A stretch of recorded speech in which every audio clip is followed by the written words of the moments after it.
welcome to A Creative Affair, and you're here with Len Metcalf and Bree Stockwell. And today we're joined with Suellen Cook, and we're having a wonderful conversation about creativity yet again. How are you today, Bree?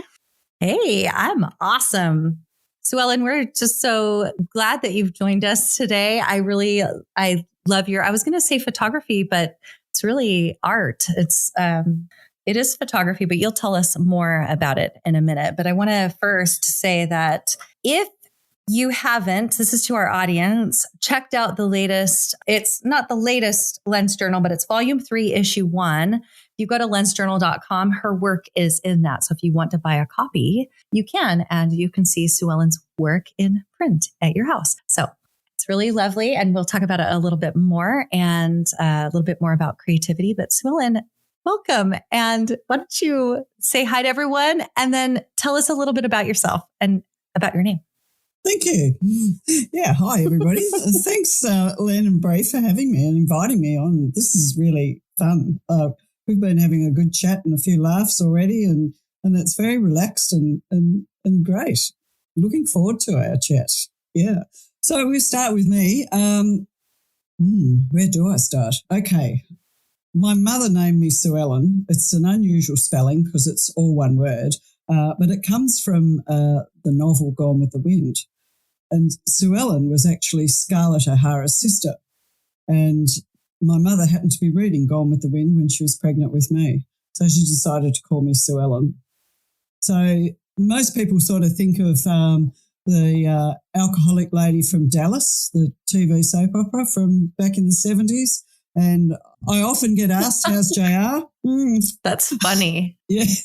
Yeah. And the Sadie part comes from my grandmother, who I was very close to. And I have her middle name. So I have her name as my middle name. And that's where the Sadie comes from. Awesome. So, yeah, so that's my name. I've been doing my art since 2011. I started at sort of mid-2011.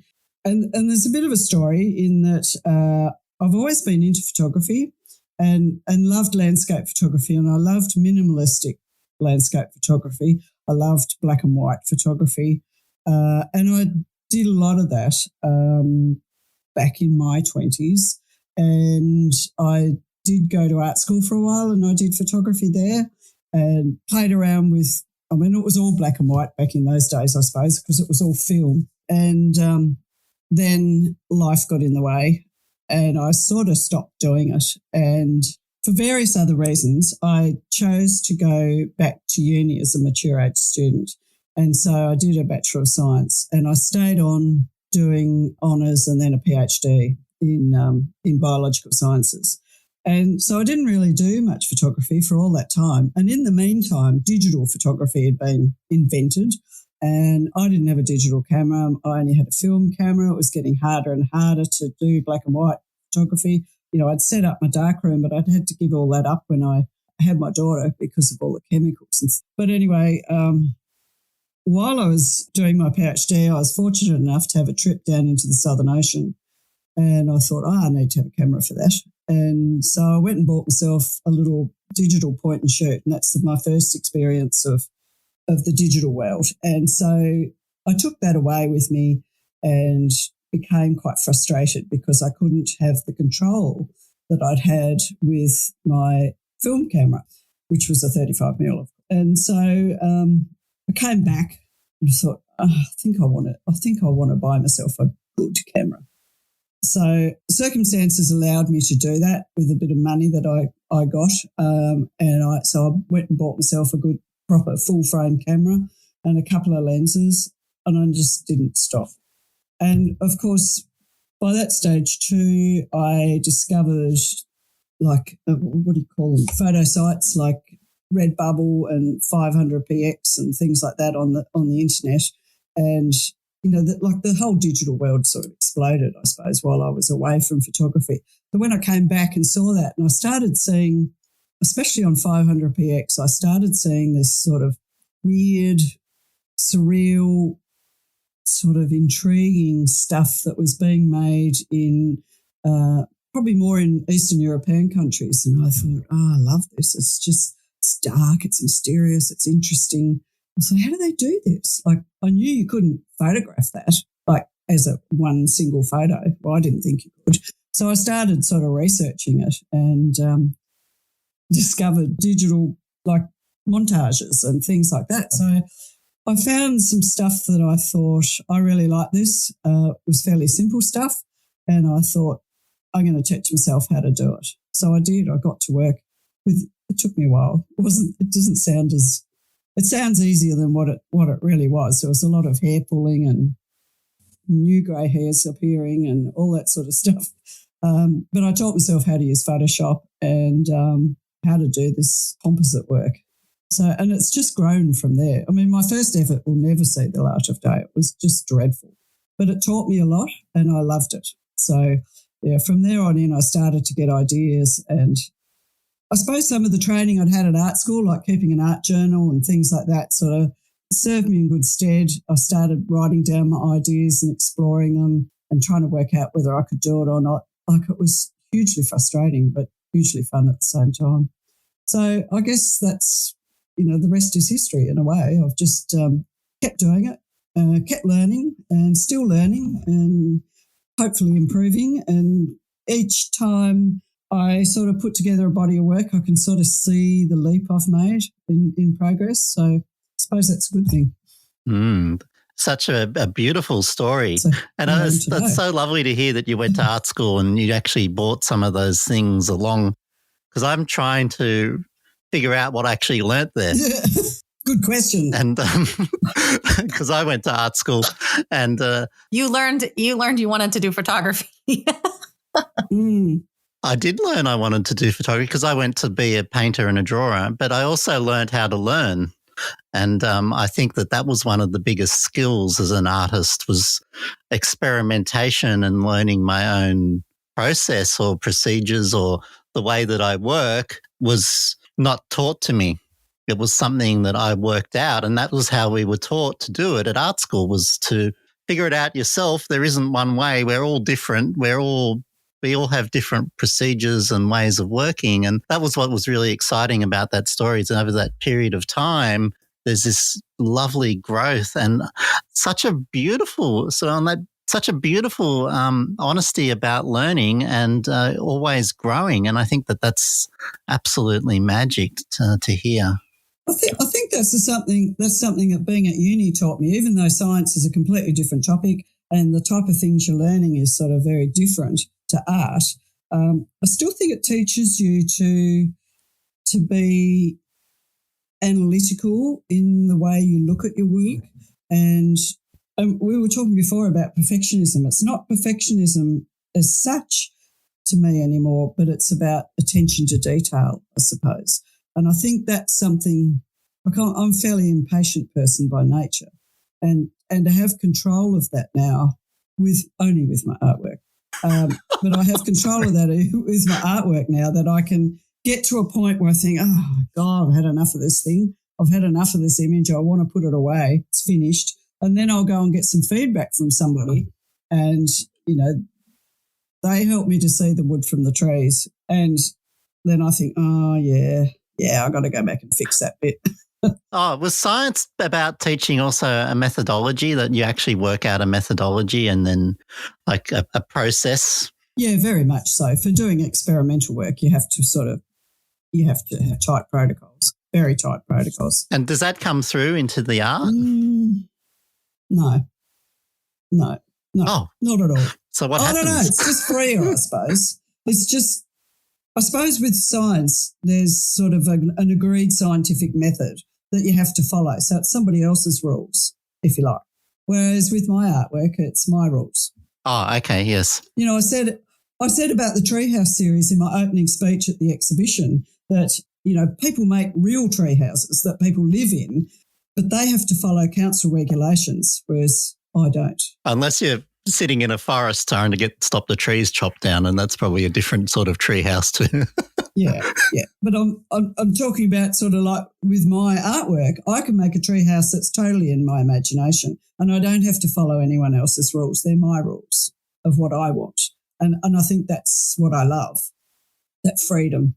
I think, Suellen, though, you still have to have, like you were talking about, if there's an image, what is it called? Is it called Spilt Milk?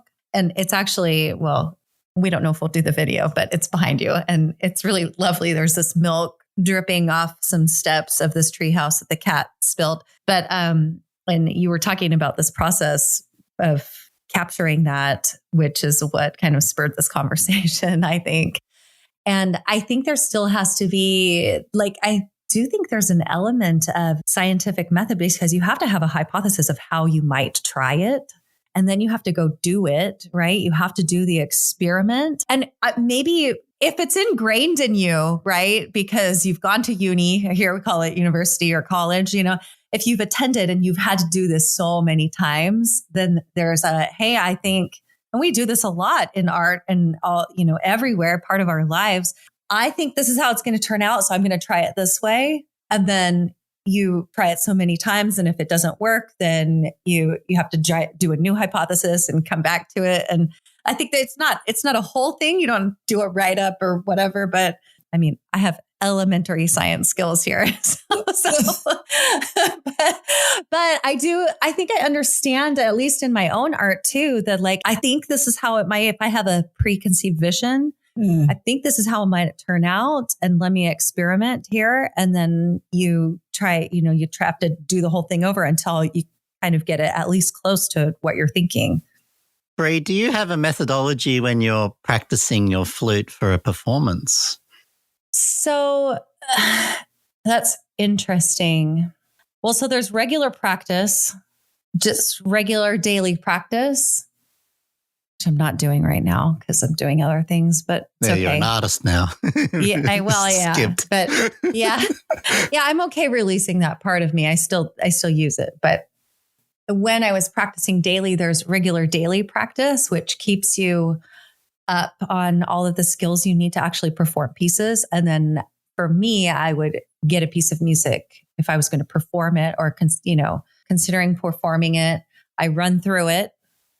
And then I go through it again just to hear it. And then I go through it again to find all the little parts that I think need work. And I isolate those. And then there are multiple things that I can do to fix those. If it's, if it's a piece of a scale, like, I don't know, let's say G, let's say it's the key of G, and I know it's going to have an F sharp in it. And I might want to do, maybe it's a chromatic scale or whatever, then I might want to practice that more. And so you do some testing with some regular things, and then you add it to your piece of work. So, but I've heard of some people which is interesting. I've heard of some people that don't practice their music that they perform. They only do exercises. They only do scales and etudes and regular, like, other exercises, because all music is made up of those things. And if you are really skilled in all of those things, then you can just play any music and combine all the little pieces into something. So interesting. Maybe that's, Suellen, how you work a little bit. I'm interested to hear how you work, Suellen, because this is it's such a story. I'm probably much more intuitive. I wouldn't say that I just practice my scales. I used to play the flute too, by the way, years ago. Oh, we're all flautists. Oh, my God. And 3 flautists. We can have a little trio. Y'all. Oh, my God. That's awesome. That's weird. Yeah, it's funny. Let me go get mine. I don't even know where mine is. It's buried in the cupboard somewhere. I haven't looked at it for donkey years. I have a glass one somewhere in my attic. Oh, wow. Oh, beautiful. I have an Artley somewhere. It's on the shelf. My grandfather had wooden flutes. Oh. It's like, imagine, I wish he still had them, of course. Oh, man, he's long dead, but he died when I was a baby. But wouldn't it be awesome to have that? Yes. I have one wooden one. Anyway, we digress. This is what we do. Yeah, so go ahead. Yeah, you left off with intuitive. Yes. So I suppose I'm just trying to think, because I'm probably not terribly structured, but I think at the same time when you were talking, Brea, I sort of recognized what you were talking about with your flute practice. And to some extent, that's a bit what I do, in that I will have an idea, I figure out what images I need for it. And so I'll either look through my library or go and photograph them. I mean, as you can imagine, after 12 years or whatever, I've got a huge library of photos to pick from. And so I'll collect all those and then start playing around. And the best way to describe what I do is I sort of audition photos to see whether they'll work. Some will, some won't. And then some you think will, and when you put them in, they look like awful. So you discard that. And sometimes that can be quite disheartening, like the one I've got at the moment where I can't just find the right photo to use. And I know what I want it to look like, but I can't find the right photo. And the ones that I think will work, just when you go to use them, they just don't. You've taken them the wrong way, the light's wrong, all sorts of reasons. But so you have to audition lots of photos to see whether it's going to work or not. Then once you sort of get your image to a stage where you think it's starting to look like it's starting to come together, then you sort of need to analyse it again and say, well, what's missing? Are the shadows or the light's wrong? Or how is this sort of telling the visual story that I want it to tell? And maybe it is, maybe it isn't, but maybe it just needs nuance. Maybe it needs finessing in places.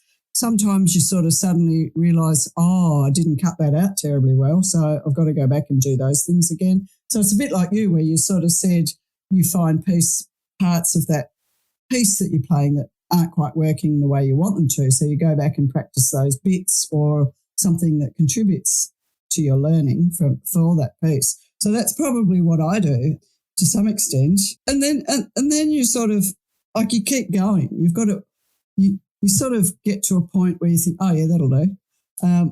But you put it away for a little while and you know damn well it's not right. It's not finished. You come back to it and you start to see, when you haven't looked at it for a while, you start to see all the things that you don't like or that need work. And that's probably when I start printing. So I'll print out a print of it, probably just like A3 size, something like that, and I'll scribble all over it the bits that I don't like. So I sit with it for a while. So it'll sit out in the lounge room and I'll look at it every time I have dinner or something like that. And there it is, and you think, no, I don't like that bit, or, oh, that needs to be lighter or darker or whatever. So I scribble all over it with the notes, and then that goes away. Then again, it takes me back and I start fixing all those things, and then you start to see other things, and it builds on itself. And so eventually you get to a point where you've done everything and you think, I wonder if it just needs that thing. And so you put that thing in, no, it just looks overdone, or it just doesn't it doesn't look at home. And that's sort of when you know it's finished. And so from then on, it's just the sort of practical things of looking for dust spots or white spots or, something that's not quite finessed. And that finessing can take quite a bit of time.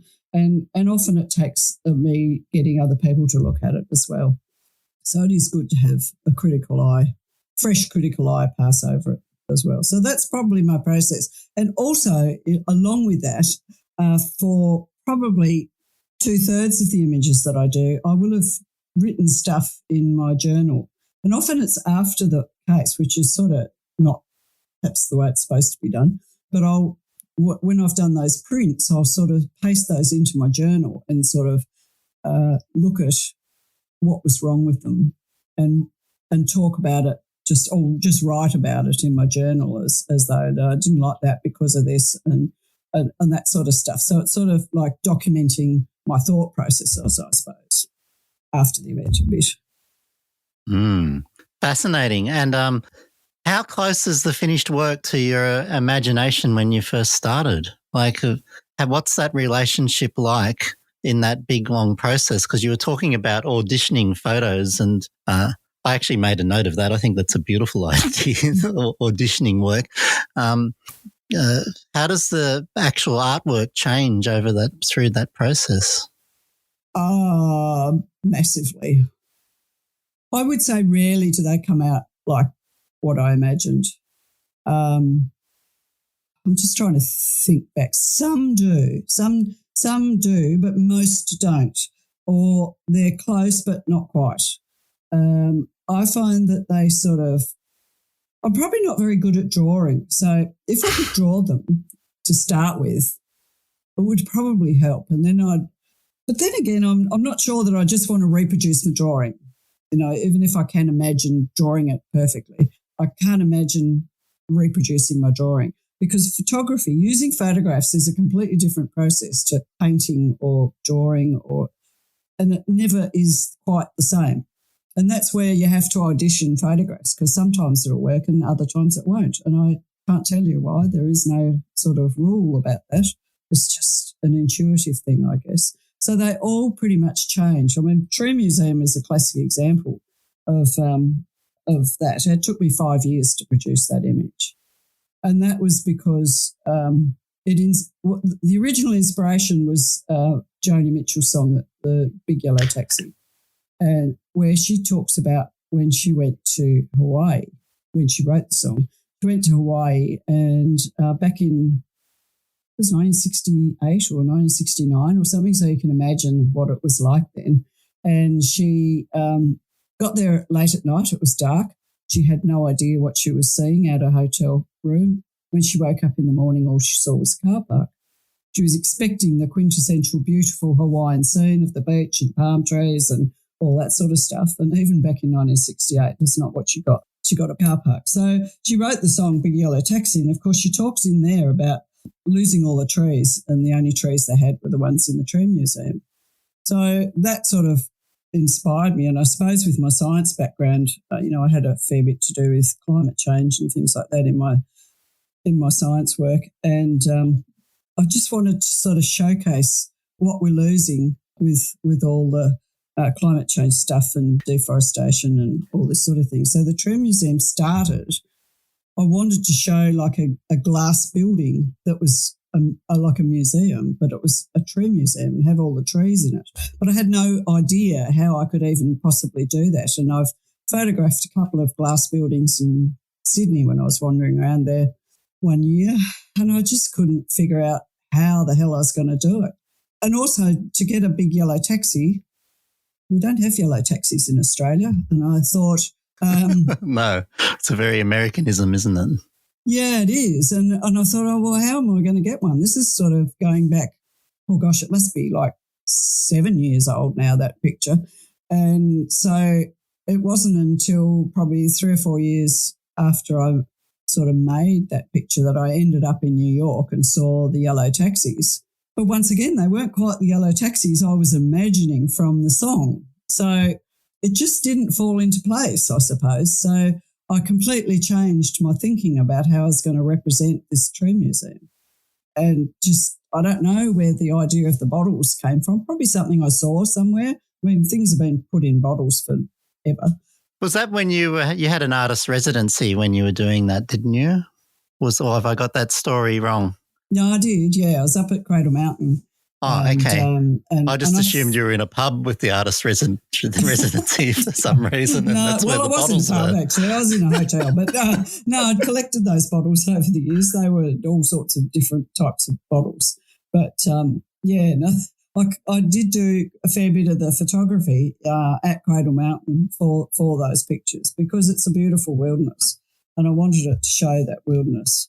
So it's quite fascinating how the 60s music really actually influences so many people. I have the same connection to an album, and it's a Pete Seeger album, God Bless the Grass, and the whole album is a conservation movement about recycling, about, climate change, about looking after the trees, about how the industrialization, and I still, when I have moments of sadness, I put that particular album on to remind myself that my work is still trying to represent those values even today, and that there's such important values to me. And they must have come into me at an age that was where I was susceptible. I don't know what's the right word. Not susceptible, but accepting of those ideas into my life. And they've stuck with me so strongly ever since.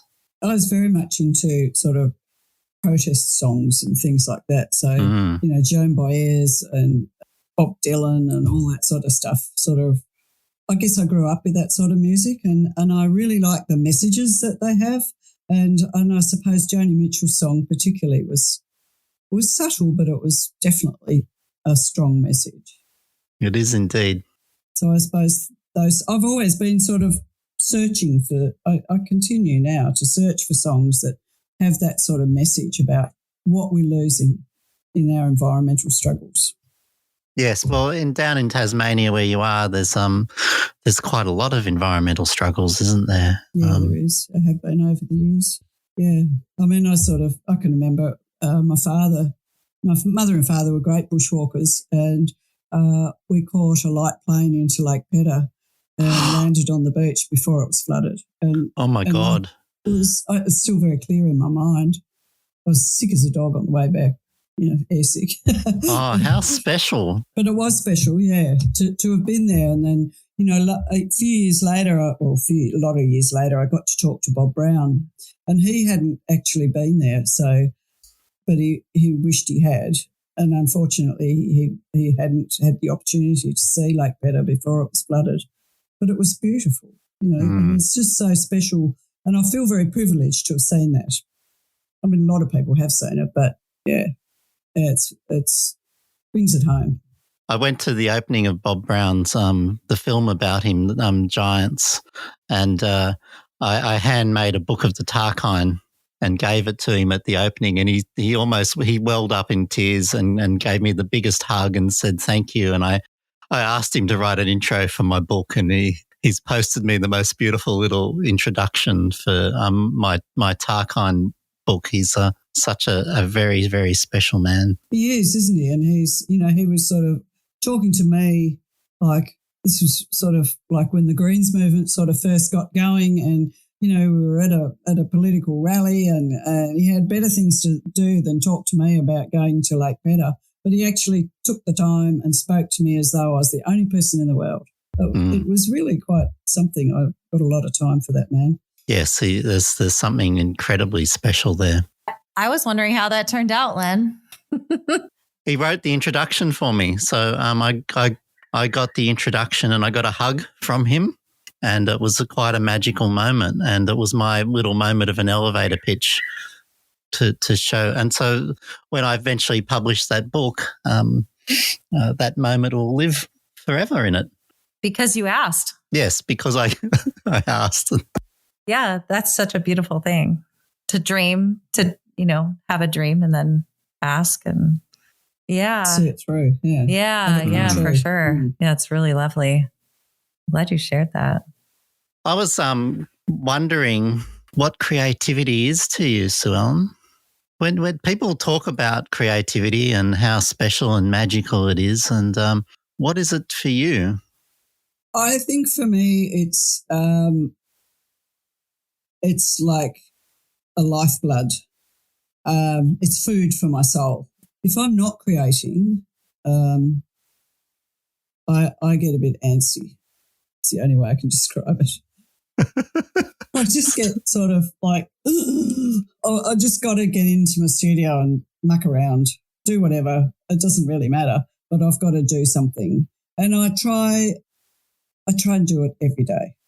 So I don't always achieve it, but I pretty much do spend every day at some point in my studio doing something.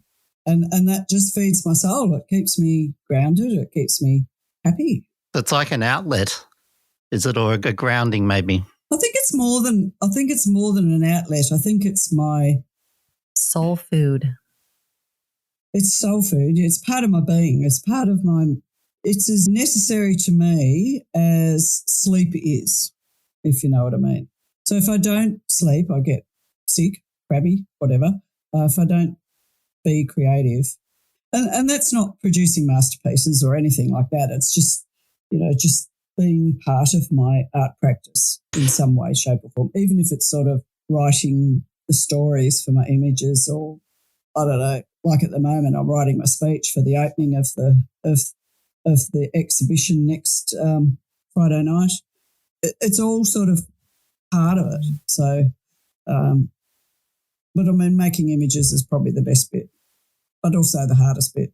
So if it's so important to you, what were you doing before while you were doing your science? How did you express your creativity at that time? I don't think I did. Oh, okay. I don't think I did. I used to sort of spend nights, like evenings, making images. That's, when I first started, I was doing that at night, but, there's only so much you can do doing two jobs really. And artwork is quite draining in your thinking, and science is also, like at the time I was doing a research project that required a lot of analytical thinking about how to actually achieve what we wanted to achieve. And it was a tricky process, a very meticulous process. And it was just like overwhelming hard work. I was getting older and all those sorts of things, it was just hard work. And I suppose I came to a realisation that it was either one or the other. And I just wanted to do my art. Like when I was writing my PhD thesis, just in that last few months when I was finishing it off, I just sort of had it up to pussy's bow, as my sister-in-law says, and I just really had to push myself to finish it because I just wanted to go and muck around with a camera and Photoshop. So it was just like pulling me away, like unbelievable strength of that desire.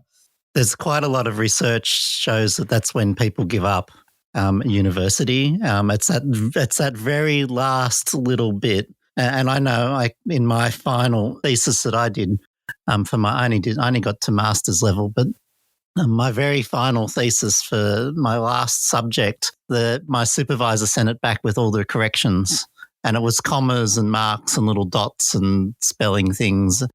And it took me a month to do a half an hour's job of just going through and correcting it. And I was so angry and upset, and I nearly threw it in at that last minute. And I really struggled with that last subject. I can totally relate to that. Well, mine was the culmination of 3.5, nearly 4 years of work. So I had to finish it. Like I couldn't stop there, although I so dearly wanted to. It's interesting though, because sometimes our work really is tedious. Like I think about how you're working with all these little bits and doing them in Photoshop. And I'm like, I don't know if I have the patience or, persistence to do all that. But I think it's when you describe it, like it feeds your soul, it's a different kind of work than the other. Yes. Yeah. It's much more personal and it's much more deeply rooted, I suppose, in who you are.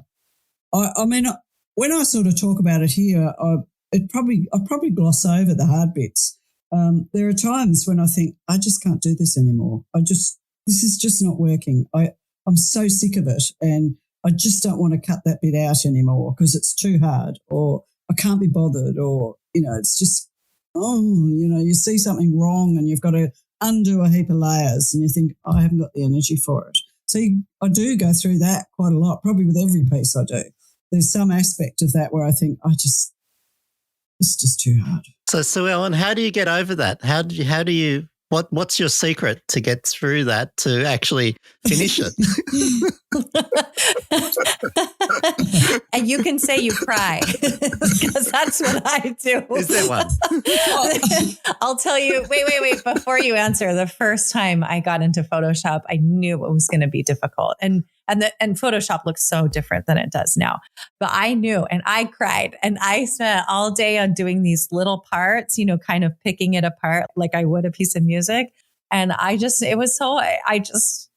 relieved all my stressful emotions through my tears, But I think we all deal with it differently, right? Yeah. And so I think it's totally okay to have all that. But yeah, so how do you get over that part? I think probably cut it up into little bits and just sort of tackle a little bit at a time, and go and cook tea or have a glass of wine or go for a walk or do something completely different for a while.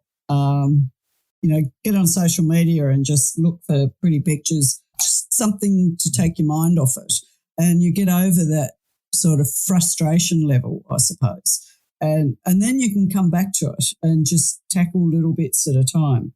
But I think also, and coming back to your point, Len, from before, was that there's something I learnt very early on in my study was when I first decided to go to uni, I didn't have year 12 maths and biology under my belt. So to get accepted into uni, into a science degree, I had to go back and do those year 12 subjects. And so I did them by, what do they call it, like open learning or remote learning. So you get sent all the stuff in the mail and then you've got to do it and post it back. And so, okay, I got this envelope of year 12 maths. And at school, I was, like, without blowing my own trumpet too much, I was pretty good at maths. And I thought, yeah, this will be easy. I'll be able to do this. Well, I got the thing and I read it through and I thought, oh, yeah. And like you, Bree, I can remember I was sitting at the dining room table reading through this stuff and I thought, I don't know what I'm reading. I have absolutely no clue what this is about. I know this is algebra. I thought, I know algebra. I remember it from school. No, didn't know this at all. And I just walked out in the kitchen with all these papers and I just threw them up in the air and burst into tears. I thought, I can't do this. This is all too much. And so like you, Brie, I probably just had a good cry and then I came back and I said, no, you can do this. You're capable of doing it. You want to do the science degree. If you want to do the science, you've got to do this. So I sat down and just took little bits at a time and I sort of applied my methodical process of like I'd write some stuff out, I'd look it up in a different book or, get a different perspective on it or talk to somebody about it and just sort of picked away at it, I guess. And I probably do something similar now where I know that I don't know how to do this. Like I remember there was one picture that I did a couple of years ago for my growth ring series where I wanted to do snow on the tree and I had no idea how to do that. I just thought, oh, God, I can't just paint white over every leaf. That's not going to work. It's going to look terrible. So I sort of had to do a whole heap of research to find out how to make a snow effect. And yeah, it sort of worked, but I pushed it a bit further and tried a few different things. And by the time you get halfway through it, you've got more ideas that you can try. So you do that. And then, yeah, that's starting to work. So I'll just try something else and you just kept picking away at it, I suppose. And that's what I do now. And I find you sort of break through to a point where you think, yep, that's starting to work now. I'm happy. I'll move on. So there's no sort of structure to it, but I suppose underneath there is. But, yeah, I don't know how you describe it really. I love all of that because you could take, you said a bunch of different thoughts that you had, like, oh, I can do this. Like, I can figure this out. There's a few in there that are really key to helping with your like mindset as you're pushing forward, because so often this is not easy work. Not at all. I mean, I guess sometimes it is. Sometimes I'm like, oh, that was so easy and relaxing and fun. And then other times, there's times I really want to push myself and grow and change. And I'm doing those little things. I'm hearing that it's all in how you're thinking about what you're capable of, what you're willing to do. And I love that persistence that if we really want something, we just don't give up. We just don't go, oh, I don't know how to do snow, so I'm not going to do snow. Yeah, well, it's very easy to do that. And I suppose that's the difference between people that give it a go and give up because it gets too hard or too frustrating or I'm not enjoying it anymore, to people that sort of produce images that are something to be proud of because they push through that barrier and know what's on the other side or what can be on the other side. So you sort of, that's what you want, that's what you're striving for. So nothing in this world's easy. And if it was easy, everyone would be doing it and everyone's not doing it. So there has to be some sort of difficult barriers there to get through. And I firmly believe it's a case of showing up every day and doing something. You may not jump over that fence today, but you're sort of working your way towards it every day. What is the value of doing it every day, Suellen? Practice. And it's like riding a bike, I suppose. You never really forget how to do it, but you get rusty.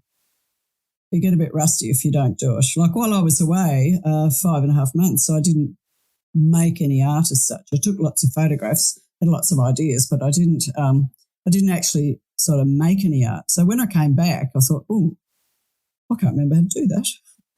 So I sort of, had to really concentrate and think and, how do I do that? So I think it's just sort of, it's a bit like what Bree said about playing the flute. And I know what you're saying. I've got a cousin who is or was a French horn player in the Melbourne Symphony Orchestra, and his wife was a cello player. And they said that you have to practice every day. And I mean, they're professional musicians and working at it all the time, but they still have to practice every day. You think you wouldn't have to practice once you get to that level, but you do. You just have to keep your hand in somehow. And I think it's the same with art. It's not all roses. It's not a bed of roses. It's a job. It's hard work. And I think that's what keeps you going, is that desire to reach that other side of the struggle, if you like. I don't like using the word struggle. It's sort of not quite what it is. It's just part of the process. It's just accepting that things not coming easy is part of the process. I found everyday practice was also about momentum. Yes. As like I pick my camera up irregularly, but I practice my photography and my creative art skills daily, and it keeps me going with momentum. And like I write, and I'm a very poor writer, I think, in my own mind particularly. And when I write daily, it's easier to keep going and to keep doing it. But when I put it down, it starts turning into a big block, and to start again becomes actually quite hard, and it builds up in my mind as this big wall that's bigger than I can, such a hurdle I don't want to get over it. So having the momentum of every day keeps me going and rolling through things. It just keeps you in touch with things. Yeah, I'm finding that because I'm doing a year. I don't know why. Sometimes when I think about this, I'm like, why am I doing this?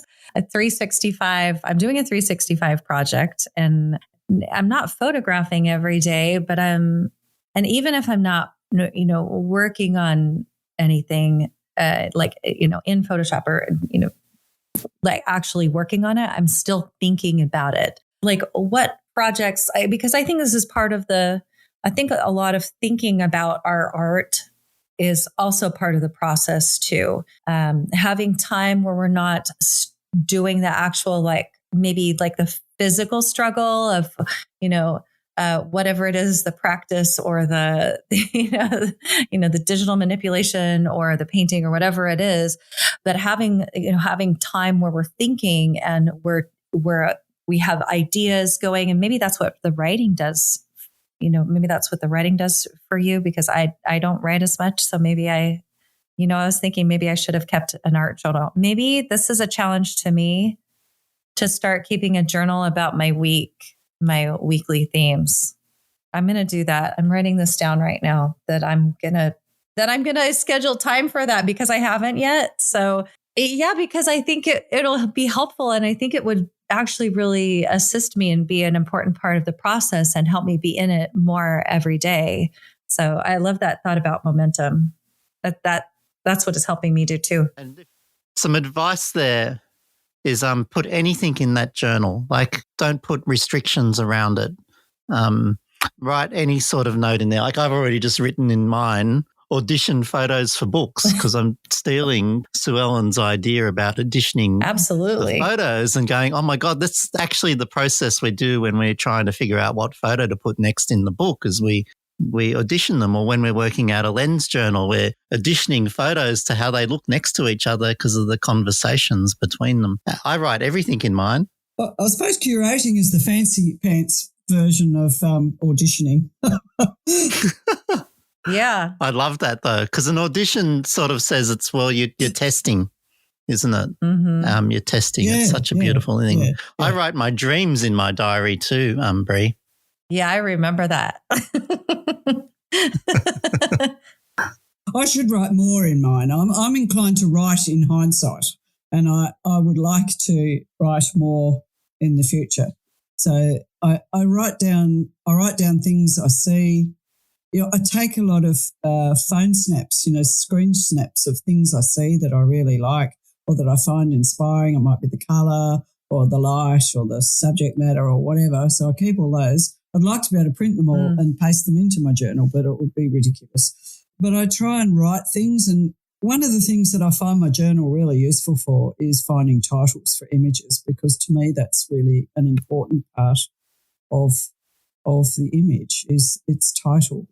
I struggle with seeing art that's sort of titled Untitled 1, Untitled 2. To me, that sort of, for me and my work, that's a cop-out. I really need to engage with my artwork and what is its real title? What is its real... And often the titles they're not descriptive, they're more mysterious, I suppose. One of the images that I've got in this current exhibition, it's called What Happens Next, and it's a staircase up into a forest, and there's a tower at the back, a stone tower with a light on, but you can't see anyone there, so you don't quite know what's in there or why would you be going up there. It's all a bit creepy and mysterious. And I called it What Happens Next. And to me, that title is perfect for it because I did that image as soon as I came back from my trip away, and I had no idea what I was going to do. I knew this exhibition was coming up, but I had no idea what the theme was, and I was blank. Just like you said, Len, if you leave things too long, there's a block there and it takes a while to get back into it. So I just threw this image together, and it actually, because I photographed some gates that I fell in love with that were just beautiful gates, I thought, I want to use those gates. So that's where it started from. And I think the title was just like, well, this is this the start of something new? Is this the start of my exhibition? I had no idea, so I called it What Happens Next. I've got no idea. And to some extent I still don't. But is that the title of your speech? No, it's actually called The Handbook of Solitude, my next exhibition, because I had a bit of a revelation when I was looking back. I knew I didn't have enough new work to put an exhibition together that opens. I only came back at the end of October. So I had November and December, January, February, March, basically, to produce like 12 images. There was no way. I'm lucky to produce 12 in a year. So I just knew that I wasn't going to have enough. So I was sort of looking back through my all my catalogue, my whole catalogue, and thought, what haven't I looked at for a long time? And so I pulled out some old images, and plus I had sort of half a dozen new ones. And I sort of suddenly dawned on me, it was like a bit of a light bulb moment actually, that I'm in love with solitude. And I felt that almost every one of my images has something to do with solitude. And I've loved solitude ever since I was a child. I love walking on the beach and by myself, and in winter when there's hardly anyone around. I love being I've got this sort of bit of a love affair with lighthouses, and I've read books on what it's like to live in lighthouses and very solitary sort of existence. And there's something about that really appealed to me. So I was sort of putting these images together, and then the link appeared to me that it's all about my love of solitude. So then it became the Handbook of Solitude. And so solitude can be like a scary thing for some people. And others, like myself, it's just like a longed for state, really, the solitude, to get in touch with your soul. And I think that's where my art comes in. I'm in my studio. I like to be alone and just get in the zone by myself. And so that's where the exhibition has come from. So I called it the Handbook of Solitude. Will that title influence work to come, do you think? I think it probably will. I think it's a bit of a a turning point for me, actually, and in a bit of an insight into the things that tick boxes for me, I suppose. I've got more of an insight now into why I make the pictures that I do. So, yeah, I think it will inform, but it won't control, because I'm a strange person. You know how some artists sort of work in a series and it's all just variations on a theme. I find that really hard to do. Each image is something new, so I just need that complete new perspective to produce a new image, I suppose. So I think that's why there's such diversity in my portfolio. Although it's all instantly recognisable as mine, I still think there's a lot of diversity in it. And I think that shows when you talk to people, they like one, but they don't like another or whatever. Some artists, when they title their work, they actually use the title to steer the work. And listening to you, it sounds like it's something that happens in the past where the artwork's finished and then you're naming it last. Is that correct? Yes, it is. Yeah. Sometimes it occurs to me throughout, like or like the Tree Museum, for instance. I always knew that was going to be the title, but that's sort of rare. Most of them, I think of the title afterwards when I look at the finished work and the story that it's telling me. I mean, we talked before about whether I have a preconceived idea of what the image is going to look like. I sort of have a rough idea, if you like. But they really have a life of their own, and they tell you what they need as you're working through them. And so they also sort of say, well, hang on a minute, you better be careful when you title me. Make sure I'm happy with it. So it sort of has to be like you work with the picture to find the title. They do have a life of their own. It's quite scary. Maybe that's just me that's scary. I'm hearing too that kind of more in-depth understanding and having that conversation with your own art doesn't happen if you're moving through it quickly. It happens when you're in it every day. And when you're thinking about it, when you're journaling, kind of when you're journaling about it, and and as you go more in depth. And I think that's a really interesting thing for me to notice about that, because as part of we're kind of talking about a creative process here, but it's an interesting part of the creative process, like for you, is to get in there and get deeper and have these back and forth conversations. And I'm wondering how that would be if I did that more often with my own work and what that would look like. I'm curious, like if our audience would do that too, but I don't think there's any right way to have these kind of, to have this process, but it sure is interesting to hear about different kinds of processes. It's art, right? And creativity, and it's not going to all look the same.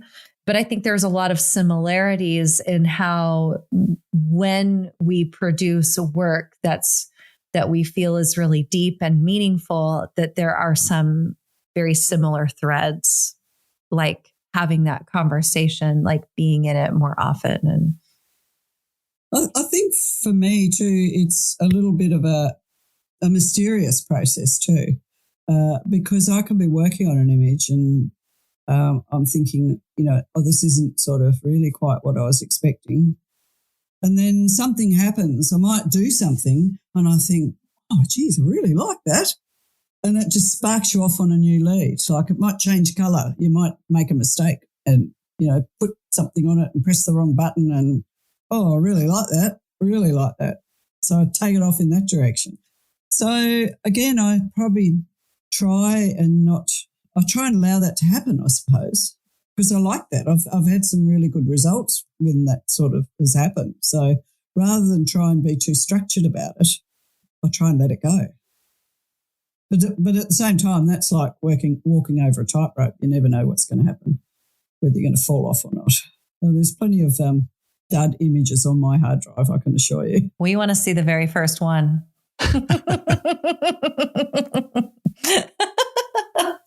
It's such an interesting thing, though, to look at the very first one and look at the span of growth and know all of the struggle that went on and all of the joy and, all of the whole process over time. Well, you can still see my first image, the very first image I made. I actually still sell it. Do you? It's called the Boardroom. Oh. Yeah. If you look on my website, you'll see the Boardroom. All right, y'all, we're for sure linking to Suellen's website so you can go and look. This conversation with our art is really important, isn't it? Because everyone else is going to have a different conversation with it, of course. And that's the beauty of it. But the one that we have with it is the one that's so important for us because it informs where we go and how we treat it, and it provides us direction, I think. For me, and I'm always having these conversations with my art, and then I'm sharing those conversations with other people to expand, because maybe my thinking is a bit limited and I need to keep expanding it out as a lifelong learner, sort of trying to understand how it works. And in that process, my work just keeps changing because of the conversation that I'm having with it, and I find that incredibly motivating, and it draws me along in a beautiful path. Yeah, yeah. And you don't always know where that path's going, and you don't always. The light's not always on. Put it that way. And so, for me, if you sort of ask me what I'm going to do for next year, I've got no idea, like no idea. But I know I'll discover it in time. So I suppose I've learnt not to put constraints on myself. And like you, Len, I like to hear what other people do because I find that inspiring. Not so much composite photographers, because I find that actually restricting. I prefer to look at other artists and other photographers, and I find inspiration in other things. And I really like hearing how people manage the ups and downs of being an artist. And it is to sort of, that's another thing that comes with time, I suppose, is I think they say you've got to be doing something 10 years to be any good at it, or for it to be you. And I think that's true. I think it has taken me a long time for it to become me and recognisably me. So that's just nothing you can buy or learn. It's just time. And in that 10 years of practicing, what was it, do you think? Was it before it got to this moment where you said it's very much me? This is also, I think this is pertinent for people that are learning and exploring this, because a lot of our listeners aren't practicing artists at our level or at your level. What were you doing in that time while you were working out what you were or who you are in your art? Hard question, I know, sorry. It is a hard question, and I think there's a couple of traps in there that I've fallen into and climbed out of, and that is that you have your favourite artists and you try to emulate them. I won't say copy, but you try to emulate them. And you want to learn from them and you want to see what they're doing, and they have such great ideas. Why didn't I think of that? Why didn't I think of that? I've said that so many times. Why didn't I think of that one? And it can be as equally frustrating as it can be informative. But the trap is let me put it this way. When you start, say, an artwork in that vein where you're picking up a style from someone else, if you keep going in their style, then it's never going to be you. It'll be theirs, their style. Whereas if you can put that person, that artist's stuff away out of your brain and look at your own work and listen to it, what's it telling you? Where is it telling you it wants to go? And go with it. Trust yourself. It might end up at the back of your hard drive, but there's a good chance that it'll arrive as something that talks about you and who you are. And you have to sort of let go of it being, the $6 million sale on Christie's. That's not going to happen. Just look at it as though this is what I wanted to get down on paper, or on my screen or whatever you work on. So I think that's probably the best advice I can give to someone trying to learn this stuff is put away your favourite artist's work.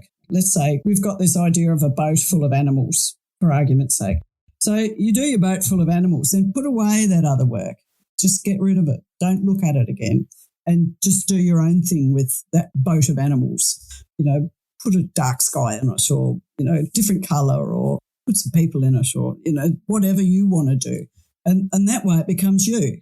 It becomes your thing, not the work of that person that you admire. I think that's, to me, is the way when you're sort of first starting, is to learn how to develop your own ideas, because you sometimes need a starting point. It's like a blank canvas, where the hell do you start? So start with somebody else's idea if that's what you need to do, but then put that away and follow your own idea and see where it takes you. And don't be afraid to do something weird. No. Don't be afraid. Don't be afraid. It's pointless being afraid.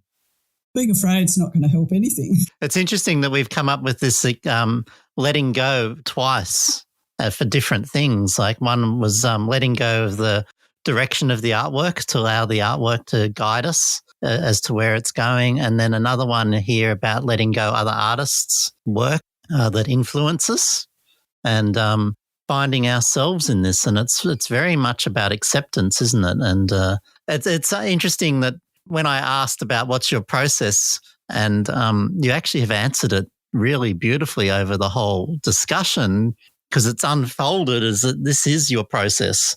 It's a one of letting go. It's imagination.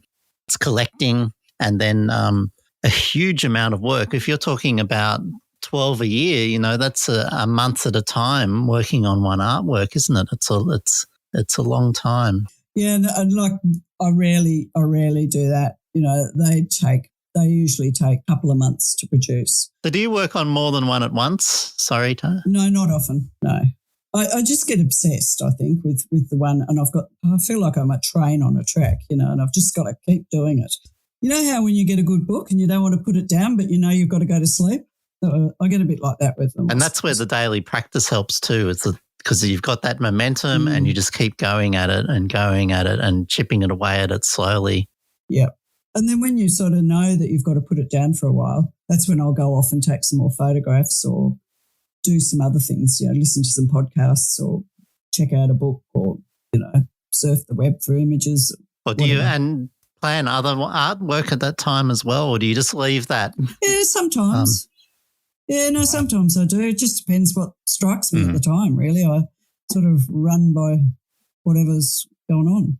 Can't really say I have that much structure to it. I'm also hearing in all of this that embracing, there's sort of when you talked about acceptance, there's sort of an embracing of what is going to be frustration and struggle. And, it's not always going to be joyous and exhilarating. Also, but you've learned to trust yourself and trust your own process, in the time that you've been doing this. Like, that when you have the conversations with your art and allow yourself for the art to lead you, that you're going to end up in a place that feels good and where you end up with a finished product that you're really happy with.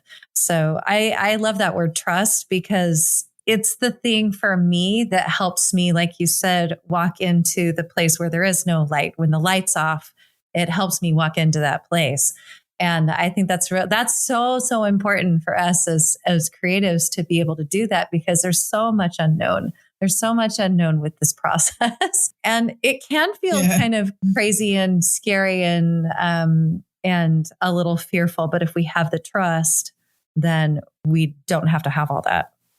Yeah, and I think I'm not saying that every time I know an image is going to turn out okay, because as I said, I've got plenty of duds on my hard drive that I've decided I'm not persisting with this. This is just a waste of time. Start something else. Do it. And that's sometimes when my better work comes too. So, there's that side of it as well. But I suppose you've got to trust yourself that one day it'll work, whatever day that is. To me, there's sort of 3 words, 3 Ps that sum it all up, and that's persistence, patience, and perseverance. So you have to have patience with yourself and patience to do the hard yards, like for me, cutting out of things in Photoshop, which is tedious. You have to have that patience to do those things, and patience with yourself that, you know, it is going to come to something, or else you'll come to a decision that, no, this isn't working. But, hey, I've cut out all those things. I can keep those and use them for something else. And practice. You just got to keep practicing to get it right. And persistence to pour milk. Pour milk a whole bunch of times and photograph it so you can put it in. and try not to spill it on the floor. We were talking about what's the work? It's called Spilled Milk. Yes.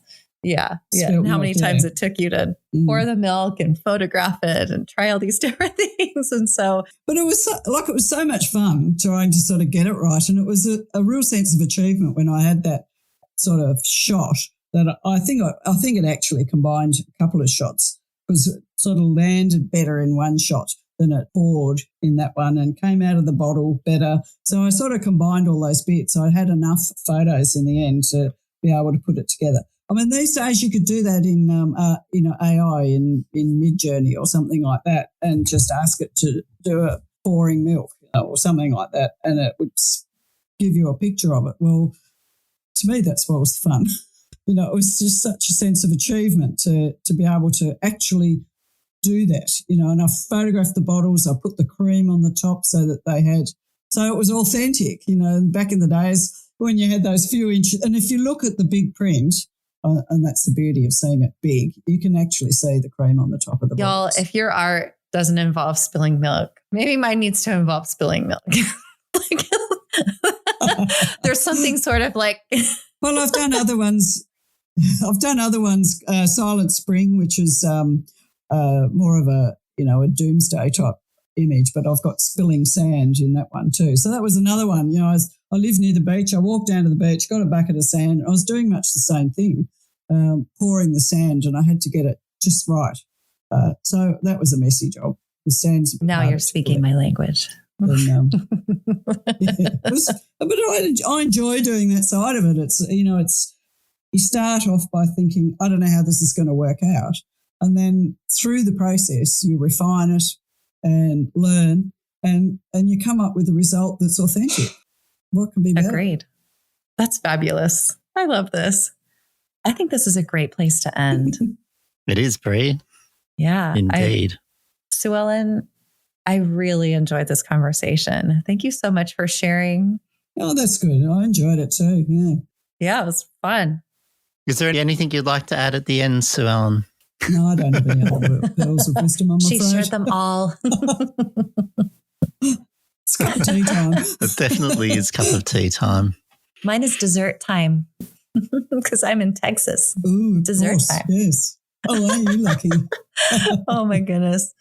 Well, we appreciate you sharing about your creative process and some of your struggles and what that all looks like for you. I really found that fascinating to hear how you work. So yeah, thank you so much for joining us today. It's actually quite nice to articulate it, I suppose, because you don't often get the chance to articulate how you work or think about how you work. You just do it. It's just innate, I suppose. So it is quite good to talk about it because it crystallises your thinking a bit. You know, I've learnt something today too about my process. So, yeah, it's good. It's something I do all the time because I'm teaching it, and I do find articulation, and this is where the journaling is also part of that, but words and describing and actually figuring it out help me incredibly with my work, and the process of actually being able to describe how I am working makes it easier and easier to keep working, and doing it with other people actually is easier because you're explaining and they help articulate it, and then you go, oh, okay, yeah. That is me. And podcasts. Yeah, that's right. And question. podcasts are all, listening to other artists talk, I find incredibly valuable because I pick up and I go, I don't know where my work's going when I'm starting, but I have this grand idea and it ends up somewhere else, and I have to learn to trust that process as well. And it's quite a common story as well. And I think that we've all got there. I think so. Amazingly, we end up in quite similar processes. And, thank you very much for sharing that. And it's so lovely to hear that as well. Yeah, thanks, Suellen. Absolute pleasure. I've really enjoyed it. Now I'm going to go have a conversation with my art. I might have a conversation with my teapot. I've done too much talking. Sounds amazing. All right. Well, then I think it's time to go. So I will say goodbye and we will chat. We will see you all next time. Bye. Bye. Bye. Thank you for joining us in our creative affair. If you love the passion we bring to this creative content, please support the podcast by sharing with a friend, subscribing, and leaving us a review. Thanks. If you'd like to learn more about creative photography, visit lenmetcalf.com, where you can find links to Len's photography school, videos, and publications. He would love to invite you to sign up to his newsletter. To find out more about my work, including my photography and mentoring in my Creative Confidence group coaching program, visit creativemindscoach.com. See you next time.